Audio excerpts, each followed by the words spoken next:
It was an age of ceaseless conflict, an era defined by the clash of empires and the ambition of titans. June 1807.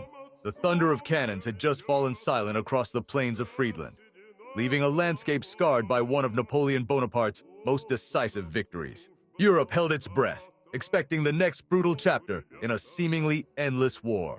The once mighty Russian army was shattered, and the French Grande Armée stood dominant, its shadow stretching across the continent.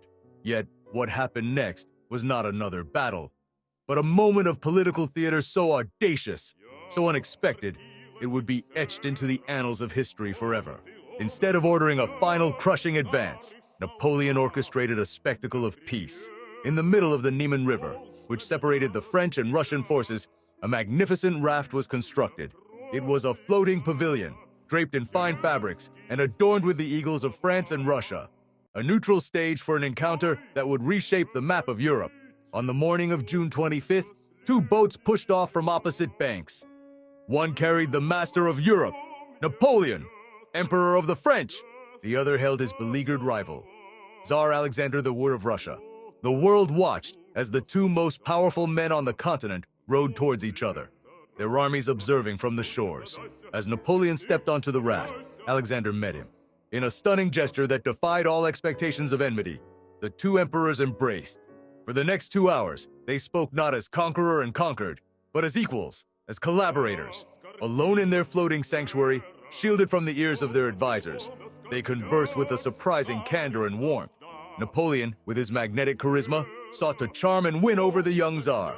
He spoke of a shared destiny, of a grand vision for a new European order, one built on a Franco-Russian alliance that would isolate their common enemy, Great Britain.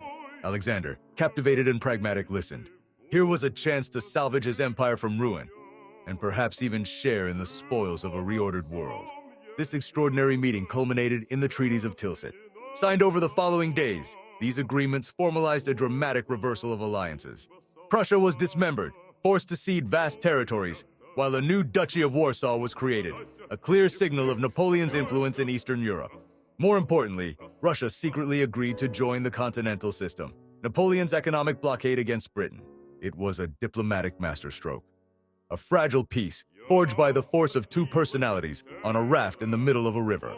This moment of high diplomacy, however, was not destined to last. The bonds of Tilsit were built on personal charisma and strategic convenience, and they would ultimately fray and snap, leading to the catastrophic invasion of Russia in 1812 and the beginning of Napoleon's downfall.